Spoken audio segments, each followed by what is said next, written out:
तुम लोग को अमन वाला कंटेंट चाहिए यहाँ स्टेज में।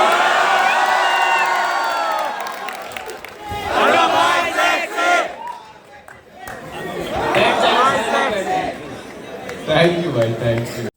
So hey guys, welcome back to the new vlog. This is my Adarsh Kumar and today date is 15th of Feb and Valentine's Day खत्म हो चुका है और Valentine's Day का वीडियो भी आ चुका है हमारे चैनल पे। तो अगर नहीं देखा है तो जाकर देखो, उसका लिंक आपको डिस्क्रिप्शन में मिल जाएगा या फिर आप आई बटन पे यहाँ पर या यहाँ पर कहीं पर भी दिख रहा हो, जाके टैग करके तुरंत देख लो उसको।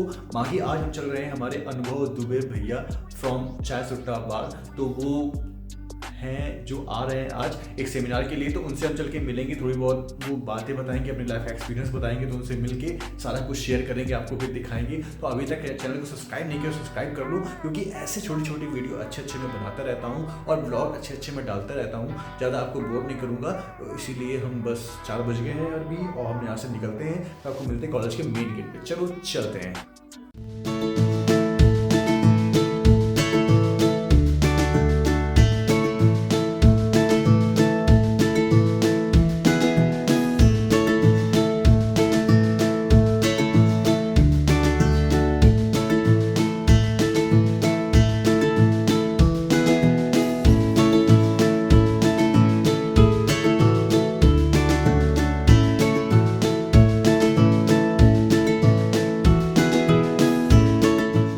फाइनली यार हम आ चुके हैं अंदर और अभी यार टाइम जो हो रहा है वो 4:54 हो रहा है और आई डोंट नो कितना टाइम लगेगा, और बोल रहे हैं कि लाइक 5 बजे से स्टार्ट हो जाएगा।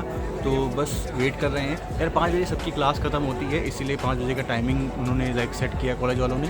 तो भैया देखो कितना वेट करवाते हैं और अनुभव भैया हम लोगों को। तो लेट्स सी, आ जाना चाहिए जल्दी से। पर यहाँ का माहौल जो है खतरनाक दिख रहा है, लाइक भीड़ अभी नहीं दिख रही है, पर जैसे ही यहाँ पे सारा कॉलेज अभी ख़त्म होने वाला है, क्लास ख़त्म होने वाली है, तो भीड़ यहाँ पे बहुत अच्छे से आने वाली है और अच्छा खासा क्राउड होने वाला है। तो हमने यार सेकंड सीट पे हम बैठेंगे, तो हम अच्छे से कवर करेंगे, भैया को भी अच्छे से दिखाएंगे। तो यार सारे भाई लोग कोऑर्डिनेटर हैं, सारे फर्स्ट ईयर में हैं, तो हमको मिले, कह रहे हैं भैया कि हमको भी ले लो वीडियो के अंदर। और कभी थे वो यहाँ पे, कब से हो यहाँ पे? सुबह से, मॉर्निंग से ही हैं यार सब यहाँ पे। और भाई फर्स्ट ईयर में आके इन लोगों को कोऑर्डिनेटर बना दिया है, खूब मेहनत करवा रहे हैं इन लोगों से। और कितने बजे तक शुरू होगा? 5 बजे का टाइमिंग है और अभी कोई लाइक आइडिया नहीं कब तक शुरू हुआ, क्योंकि अभी आधे घंटे में बोल रहे हैं आने वाले हैं।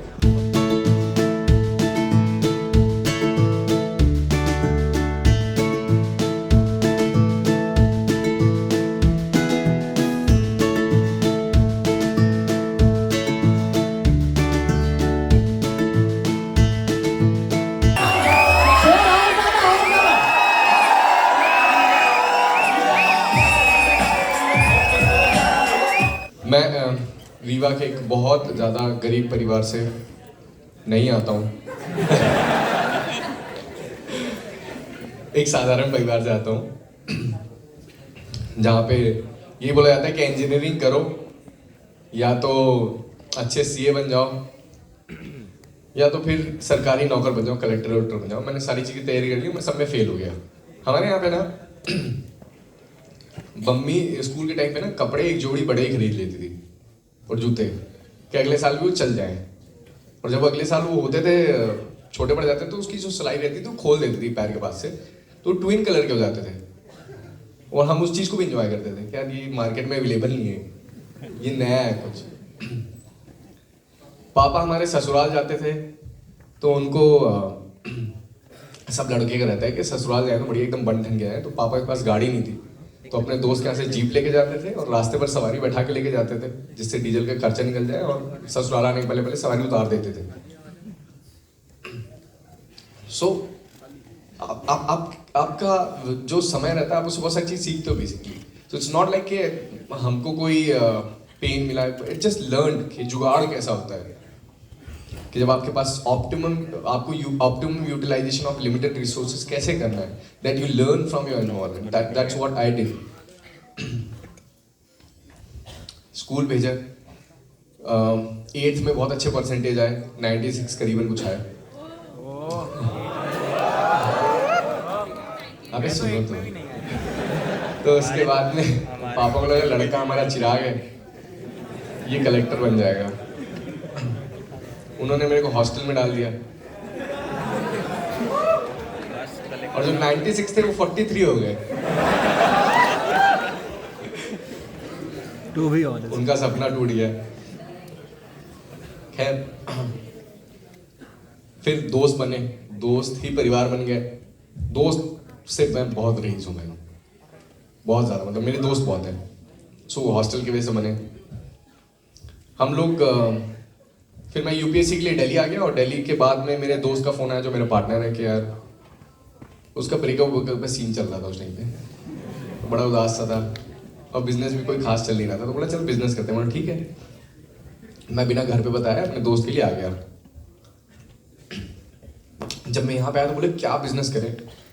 तो हम लोग मार्केट में गैप देखने के लिए हम लोग क्या किया कि चलो मार्केट देख के आते हैं, मार्केट में गैप क्या है। तो हम लोगों ने पल्सर में 50-50 रुपए का पेट्रोल डलवाया कॉन्ट्री करके, घूमने लगे।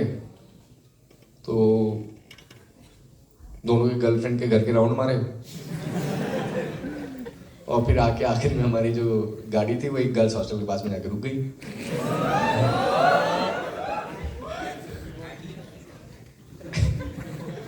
तो जो हमारा पहला आउटलेट था वो गर्ल्स हॉस्टल के बगल में था। हमें ऐसा लगता था कि अगर हम गर्ल्स क्राउड को अट्रैक्ट कर लेंगे तो लड़के बड़े भोले होते हैं, तो वो आ जाएंगे। तो ऐसा हुआ भी, लड़के आ गए और हमारी दुकान चल गई। दुकान में मार्केटिंग की बहुत ज़रूरत थी। तो दुकान में मार्केटिंग के लिए हमने क्या किया कि एक तो हमारा नाम बड़ा अजीब था, उटपटांग सा।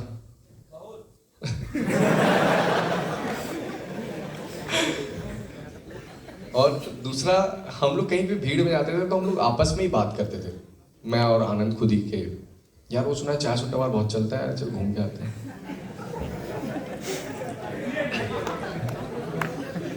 तो इस तरीके से हमने मार्केटिंग करना स्टार्ट की। दुखड़ा नहीं रहूंगा यार, क्योंकि मैं ज्ञान नहीं बांटता, मेरी आदत है।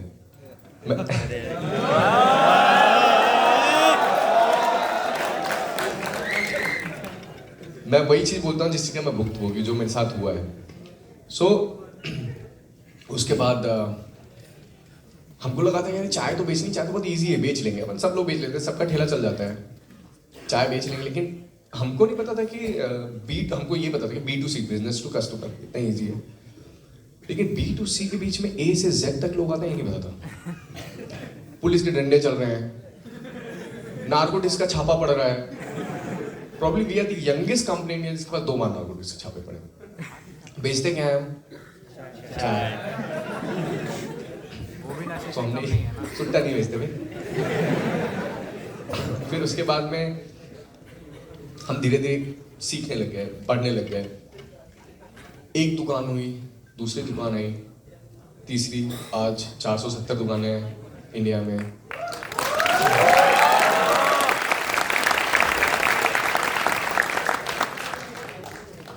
हमारे ना पूरे खानदान में से कभी भी कोई विदेश नहीं गया, कोई भी नहीं। मतलब आज हमारे इधर तो बहुत सारे लोग को अभी भी लगता है कि विदेश का मतलब सिर्फ अमेरिका ही होता है, वहाँ पे गोरे ही रहते हैं बस। आप देखोगे कि जितने भी F&B के बड़े बड़े ब्रांड हैं ना, सारे वेस्ट डोमिनेट हैं। KFC, डोमिनोज, मैकडोनल्ड्स, कोई भी ले लो, स्टारबक्स, टिम हॉर्टन्स, सारे वेस्ट डोमिनेट है। इंडियन कुजिन की इतनी रिस्पेक्ट है, लेकिन फिर भी इंडियन कुजिन का एक भी ब्रांड बाहर नहीं है। क्यों? तो हमने सोचा कि यार ये तो बहुत बड़ा गैप है, why not to become one of them. So हम लोग ने एक टैगलाइन बनाई, जो भी चाय पिएगा हमारे देश की मिट्टी को चूमेगा।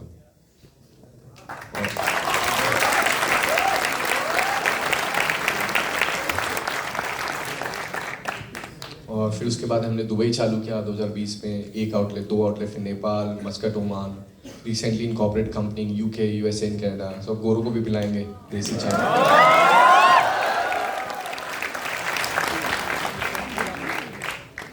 वेल ऐसे कारवा बढ़ता गया। Currently we are selling around 5 to 6 lakh cooler chai in a day. Nobody sells more than us on the entire planet.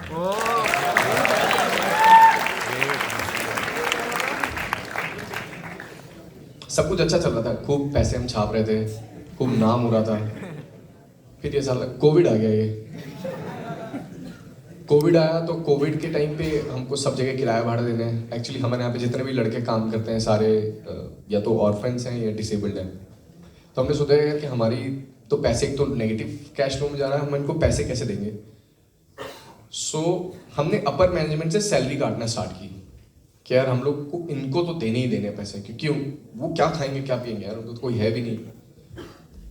तो मेरे यहाँ पे ना एक लड़का था जो मेरे भाई का बेस्ट फ्रेंड था, तो उसको भी मैं एज अ भाई ट्रीट करता था, बहुत मानता था उसको, और वो मेन कोर टीम में भी था। तो उसने क्या किया, मैंने जब उसकी सैलरी कटी ना, तो उसने आधी टीम तोड़ी और तोड़ के वो पूरी टीम लेके दूसरे कॉम्पिटिटर के साथ मर्ज हो गया। तो मेरे को लगा कि यार ये क्या मतलब, किसी को इतना मानो आप, इतना उसके लिए करते हो, सब चीज़ बताते हो, वो ऐसा कर देता है। और नेगेटिव कैश फ्लो भी चल रहा था, काम धंधा भी नहीं चल रहा था। हम बोले कि अब तो निपट जाएंगे यार, कुछ बचा ही नहीं।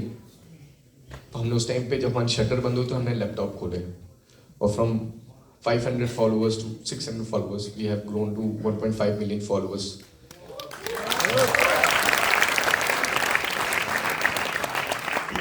With blue tick. So वही गाना याद आता है उसके लिए कि ठुकरा के मेरा प्यार इंतकाम देके गया।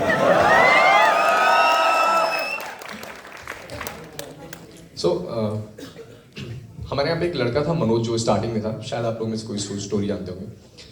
उसके मम्मी पापा नहीं है, एक डेंटिस्ट थे हमारे यहाँ पे इंदौर में तिलक में, वहाँ पे झाड़ू पोछा लगाता था और जूते चप्पल जमाता था। जब भी कोई आता था तो लाइन में नंबर वगैरह लिखना।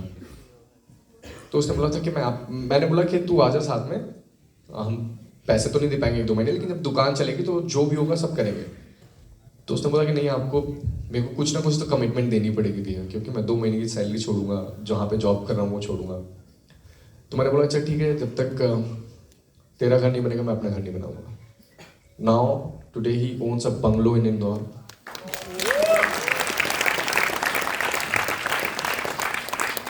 जो छोड़ गया था उसको ठेंगा मिला, जो रह गया उसको बंगला। फिर उसके बाद में और सब चीज़ अच्छी चलने लगी। कोविड गया, बाउंस बैक किए, बाहर आउटलेट्स खोले, एंड सडनली मैं हमेशा बहुत फिट था, हमेशा ही बहुत फिट था, वॉलीबॉल खेलता था, अभी भी खेलता हूँ, कभी बीमार नहीं पड़ता था। 1.5 साल पहले मेरे को एक शौक था फ्लाइट उड़ाने का, मतलब पायलट बनने का। बोला ठीक है चलो फ्लाइट उड़ाएंगे, नहीं खरीद पाएंगे, अभी पैसे नहीं है, लेकिन भाड़े में तो ले लेंगे, उड़ाएंगे। तो मैंने DMCC मेडिकल 2 का एग्जाम क्लियर किया। मेडिकल होता है वो क्लियर करना रहता है, clear that I started preparing for the PPL private pilot licence. और 2 महीने टेस्ट के जस्ट बाद में I have been diagnosed with type 1 diabetes. So type 1 diabetes पैसे आने की वजह से नहीं होती है,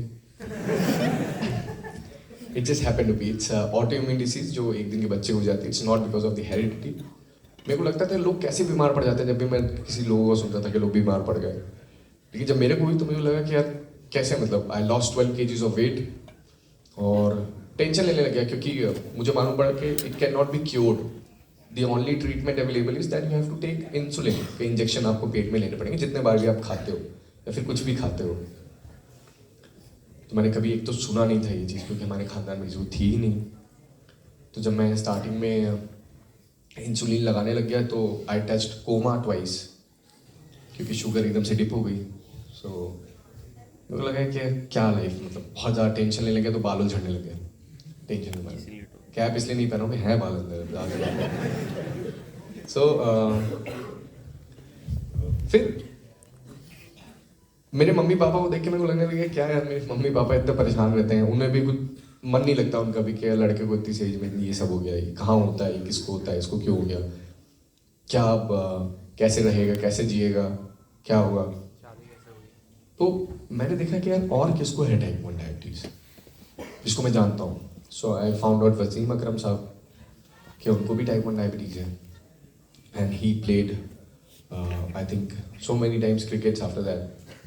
सो मैंने देखा कि वो कितने दिन में बाउंस बैक किए, तो उन्होंने 90 दिन में ही came back to the playground, Wasim Akram साहब। और वो पाकिस्तानी, मैं इंडियन, मैं बोला अगर 90 में है तो मैं 89 डे में आ जाऊँगा।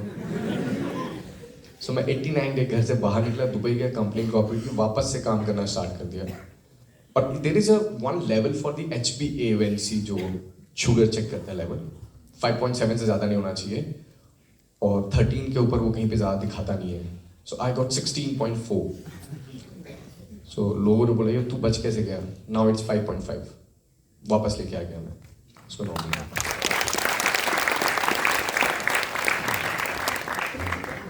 मैंने बोला था मैं ज्ञान नहीं दूंगा, जो मेरे साथ हुआ मैं वही बताऊंगा. So what is important in your life to bounce back is your vision, your dreams. इतने तगड़े होने चाहिए ना, आपसे अलाइंड हो, ये साला कोई हिला नहीं सके उसको कहीं पे भी. इतने मजबूत बंद होने चाहिए. कलाम साहब बोलते थे ना कि आपके सपने इतने मजबूत होने चाहिए कि आपको सोने न दें.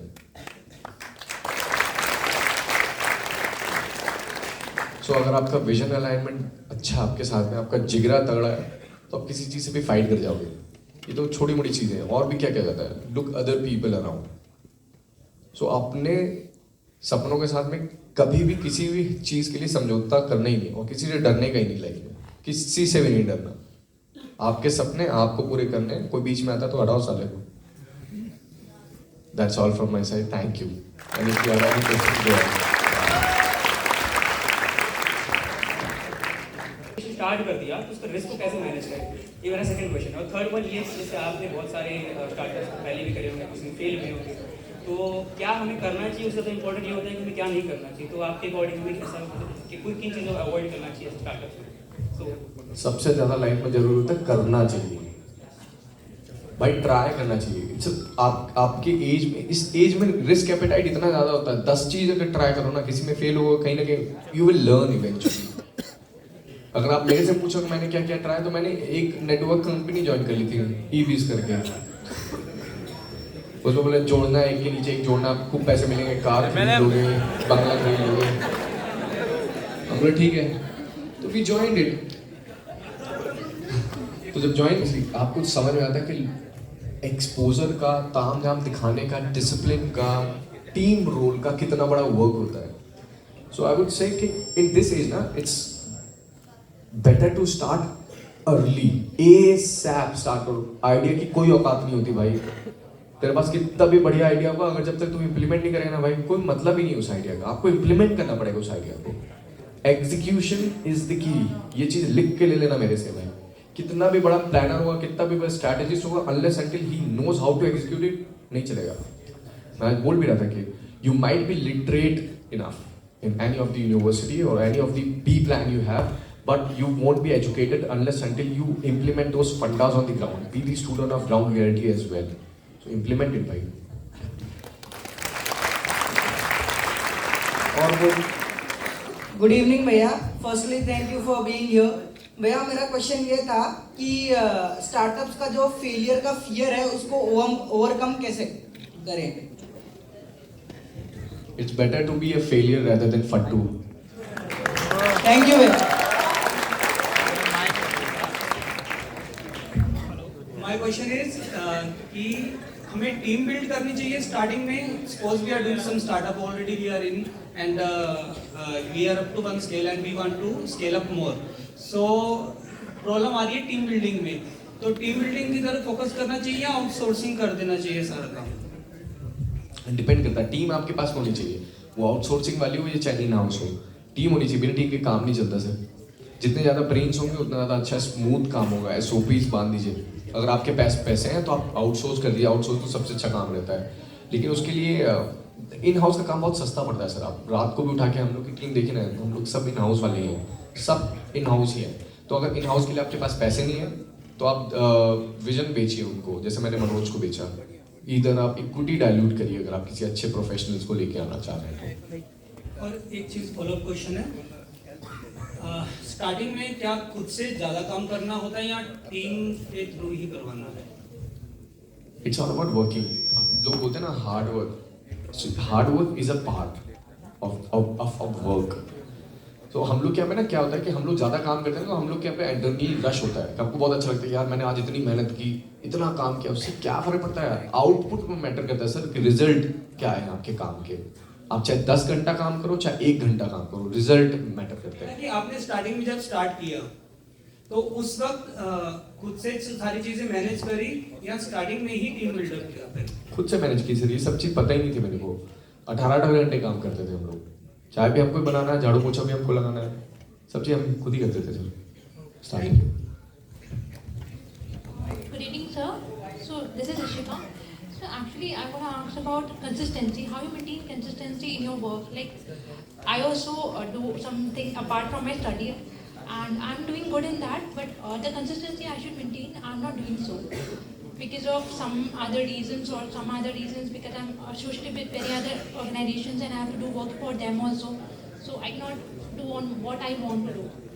एक कंसिस्टेंटली, मतलब मैं एक यूट्यूब क्रिएटर हूँ और मुझे जैसे डेली मेरा रहता है कि मेरे को यहाँ पे वीडियो डालना है या मुझे एडिट करना है, बट वो नहीं हो पाता कि मैं डेली का नहीं डाल पाती बिकॉज 9 to 5 मेरी क्लास रहती है एंड अपार्ट फ्रॉम क्लासेस मुझे कुछ और काम होता है, लाइक मैं NSS की वॉलंटियर भी हूँ तो मुझे वहाँ भी काम करना होता है, उनका मीटिंग रहता है, तो हम कैसे कंसिस्टेंसी को मेंटेन करके रखें apart from whatever we are doing. Consistency, I have already answered this question, but let me tell you, consistency is all about kick. आपको जिस काम में करने में मजा आता है ना, उसके लिए आपको कोई कंसिस्टेंट बोलेगा ही नहीं करने के लिए. आपको बॉयफ्रेंड से बात करने के लिए मजा आता है तो आपको कंसिस्टेंट क्लास के अंदर भी कर लोगे. Great example, bro. Good example. Very good example. जहाँ पे आपको जिस चीज में काम में करने में मजा आता है ना, उसमें आप कंसिस्टेंट हो ही जाते हो आप खुद ही. तो if you love doing your work, you will be consistent yourself by yourself. And vision alignment वाला याद रखो, वो बहुत स्ट्रांग होना चाहिए. विजन अलाइनमेंट, आपके सपने कि आप यही करोगे कंसिस्टेंटली, तभी आपका वहाँ तक नहीं है बात होगी. And all the best. Chai is a very big market. It is highest consumer of consumer beverages on planet after water. पानी पर सबसे ज़्यादा पी जाती तो बियर नहीं, वो चाय है. सो बहुत पोटेंशियल है. आपने जिसका नाम लिया, he is brother to me, but एक गाना याद आ गया, ना आज कोई है ना कल कोई है. भाई हम लोग को 7 साल हो गए धंधा करते हुए. हमने वो हल्ला नहीं किया, बहुत बाद में किया, लेकिन हमने प्रोडक्ट में बहुत काम किया, इसीलिए आज तक मार्केट से कोई उखाड़ नहीं पाया. हम ही उखाड़ेंगे जिसको उखाड़े. It's a huge market and you have to learn from your competitors. क्योंकि एक लोग ना कंपटीशन को बहुत अलग तरीके से देखते हैं. एक ग्लेयर बन जाता है, फिल्टर लग जाता है हेटरेट का. But you have to love them and learn from their goodness, their skill. उनकी जो भी अच्छी चीज़ें ना, उनसे आप सीखो, तभी तो अडॉप्ट करोगे, उनसे बेटर बनोगे. So you have to learn from your competitors as well and you have to do better in the market. Good evening, sir. Sir, I'm the biggest fan of you, by the way. Myself, Dustin Kaur. Sir, मैं ये पूछना चाहती हूँ, अगर किसी को entrepreneurship करना है, बट उसके पेरेंट्स को जॉब करना चाहते हैं, उसे टैकल कैसे करें?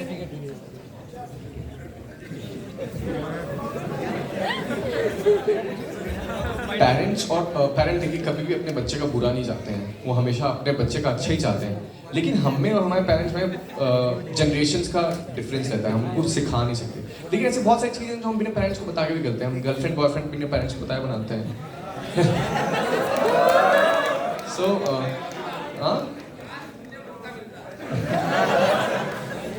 अगर आपको कोई चीज़ अच्छी लगती है ना, कि वो सही है आपके लिए, तो try to educate your parents. If not then do it yourself. और मैं अपना किस्सा बताता हूँ, तो मैं अपनी मम्मी का तो राजा बेटा हूँ, लेकिन पापा ना हमारे ऐसे कि लोग यहाँ पे हर जगह पे आजकल बहुत कूल डैडी होते हैं, डैड होते हैं, पापा होते हैं. हमारे यहाँ पे बाप होते हैं. सो उनको बताना ना बहुत खतरा था इस टाइम पे, तो उनको नहीं बताया था, but I did it. Good evening sir. आज सर मैं आपसे ये पूछना चाहता हूँ कि आपसे इतना सक्सेसफुल होने के बाद इतने हम्बल कैसे हो सर? तो मतलब सर आप हमसे इतने अच्छे से इंटरेक्ट कर रहे हो, तो सर इतना हम्बलनेस कहाँ से?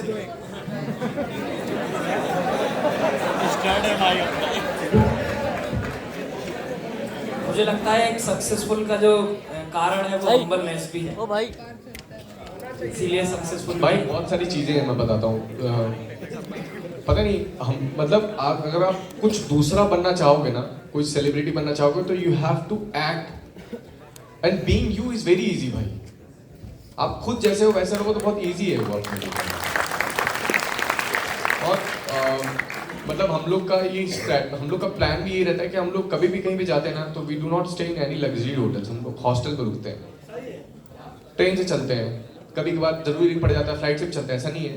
अभी एक बहुत वायरल हुआ था मेरे वीडियो को, मैं स्विफ्ट चलाता हूँ सेकेंड हैंड.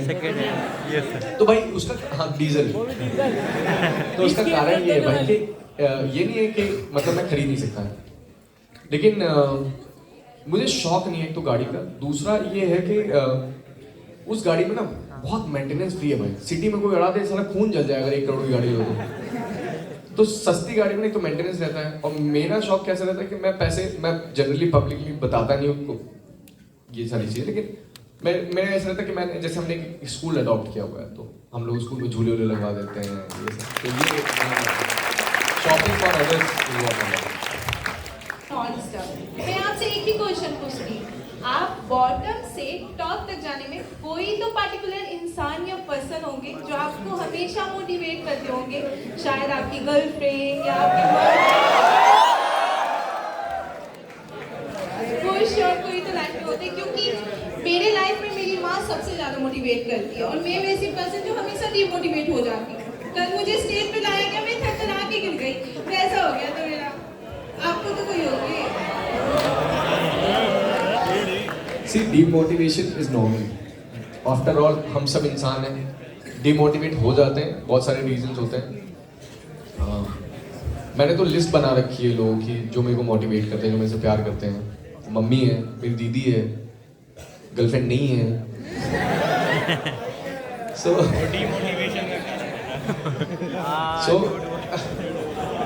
ये सेशन रिकॉर्ड भी हो रहा है। मैं बता रहा इधर वाले सब वो अमन का वीडियो वायरल करने वाले यूट्यूबर ही है इधर वाले, चाहेंगे कि मैं ऐसा कुछ बोल दूं। तो मोटिवेशन तो अपने आप ही आ जाता है। और जो स्टेज की आप बात कर रहे थे ना, मैं हमेशा पीछे बैठता था, आई स्वेयर मैं हमेशा पीछे बैठता था, और मेरे को जिस दिन थॉट ऑफ द डे बोलने के लिए बोला जाता था, मैं उस दिन बंग मार देता था, आता ही नहीं था। मैं इतना डर लगता था, क्योंकि जब आपको थॉट ऑफ द डे जब रटा हुआ है ना वो बोलना रहता है, इसलिए आप घबराते हो। जब करा हुआ बोलना रहता है ना तो कॉन्फिडेंस आ जाता है।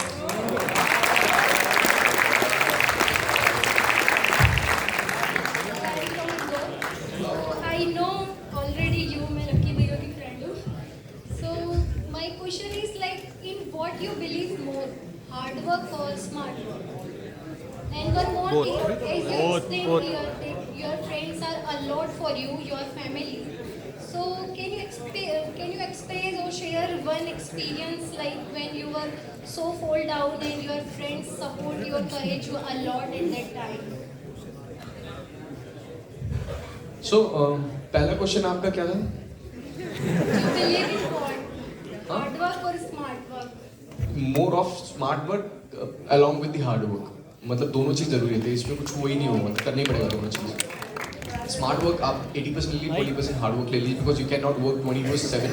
So you have to make a process in a such a way that even when you sleep, your process and your work is intact.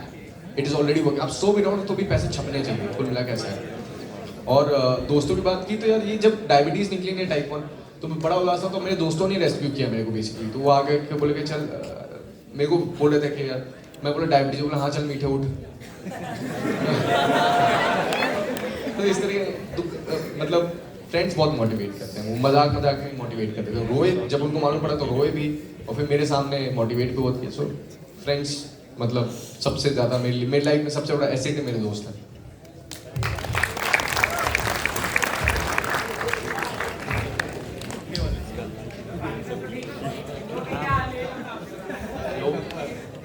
Hello भैया, my question is, company start होने के बाद what is the thing you enjoyed the most? क्या वो पैसा था, fame था, या एप्रिसिएशन ऑफ द वर्क था, या what was that you love the most? पैसा और फेम किसको पसंद नहीं आता? मेरे को भी बहुत पसंद आता है। मतलब आप अपने सपने पूरे कर सकते हो, लेकिन मेरे को हमेशा आप जिस जो भी चीज़ एक्सपीरियंस कर लेता है ना, वो एक्सपीरियंस ही नहीं भूलता लाइफ में। दूसरों के लिए अगर आपने कुछ कर लिया ना, उससे बड़ी कसम से बताना कोई खुशी नहीं होती भाई। एक बार करके देख लो। 2500 परिवार मेरे यहाँ पे कुम्हार लोग काम करते हैं, उनके यहाँ पे जब हम लोग काम जाते थे ना, छोटी सी गली रहती थी, और उस गली मतलब एक बाइक जा सकती है बस। उनका घर कब चलता था? गर्मी में तो वो मटके और सुराही बना के तो दिवाली में वो खरीद लेते थे दिए वगैरह। परमानेंट एम्प्लॉयमेंट मिल गया, बच्चे स्कूल जाते हैं भाई उनके। सच में उससे बड़ी सुखी नहीं कोई सभी। इम्पैक्ट कर देना किसी के जीवन में बहुत बड़ी चीज होती है। सेकेंडली, आप अपने देश के लिए जब काम करते हो ना, छाती चौड़ी होती है भाई कि देश का नाम, देश की मिट्टी दूसरे लोग चूमेंगे, पाकिस्तान में बेचेंगे फ्रेंचाइज तो। सर मेरा एक सवाल है, यही आपसे मिट्टी से जुड़ा हुआ जो आपने बात करी। तू मेरे को शायर लग रहा है भाई। मेरा सवाल ये है कि 3 स्टार्टअप है जो मेरे जहन में आते हैं। चाय के हवाले से अगर मैं बात करूं तो एक तो चाय सुट्टा बार हो गया, MBA चाय वाला हुआ, एक मेरे ही सीनियर का अपना चाय वाला है, उनके 50 से ज़्यादा आउटलेट है। इन तीनों में समानता 2 है, एक तो ये कि तीनों ही चाय बेचते हैं और तीनों ही मध्य प्रदेश से हैं। तो मेरा सवाल ये है कि मध्य प्रदेश की मिट्टी में ऐसा क्या है जो चाय के धंधे को इतना ऊपर लेके जा रही है?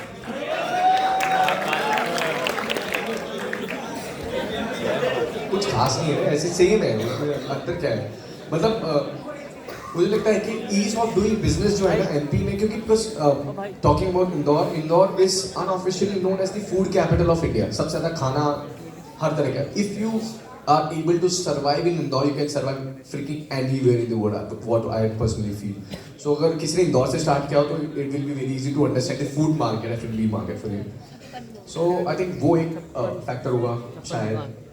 सर फाइनली यार सेशन जो था वो ख़त्म हो चुका है, अभी फ़ोटोशूट वगैरह चल रहा है। देखो पीछे बैक साइड पे तो यार बहुत मतलब क्राउड अच्छा खासा हो रहा है, मतलब सारे लोग जा रहे हैं देखने के लिए। और फोटो सबको तो नहीं आ रही, मतलब भैया सबके साथ तो नहीं ले सकते, audience are requested not to come to साथ हो स्टेज, सकता है साथ ले रहे हैं। Maintain the decorum. मॉल दिख रहा है, ऐसी वाली यार क्राउड दिख रहा है, भैया दिख ही नहीं रहे हैं, बीच में फंस गए हैं एकदम, और बहुत भीड़ है यार, लाइक नेक्स्ट लेवल वाला क्राउड है। सो फाइनली यार ख़त्म हो चुका है और हम बाहर आ चुके हैं और बस बाहर चल रहे हैं।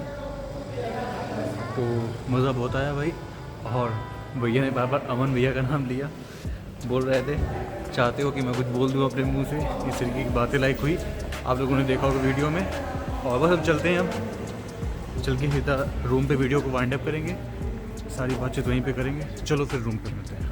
यार हम पहुंच गए थे रूम 7:45 PM पे, तो अभी 8 बज चुके हैं। मैंने कपड़े शपड़े चेंज किए और बाहर चाय पी रहे थे, उसका टाइम लग गया वापस रूम आने में। तो आज का यार जो सेमिनार था वो नेक्स्ट लेवल था, बहुत मज़ा आया। लाइक मतलब मैंने पहली बार देखा कि मतलब इतना बड़ा इंसान और इतने हम्बल तरीके से मतलब इंटरेक्शन कर रहा था हम लोगों से। बहुत देर तक भैया ने बात करी, लाइक लाइव कॉन्वर्सेशन हो रहा था, जिसको क्वेश्चन पूछा था क्वेश्चन पूछ रहा था, भैया आंसर कर रहे थे उस चीज़ का। मतलब मेरे को पर्सनली बहुत अच्छी लगी वो चीज़। और भैया ने जो 2-3 बातें कही हैं वो लाइक हमेशा याद रखनी चाहिए, उस चीज़ को लाइफ में भी लाइक करना चाहिए उससे भी।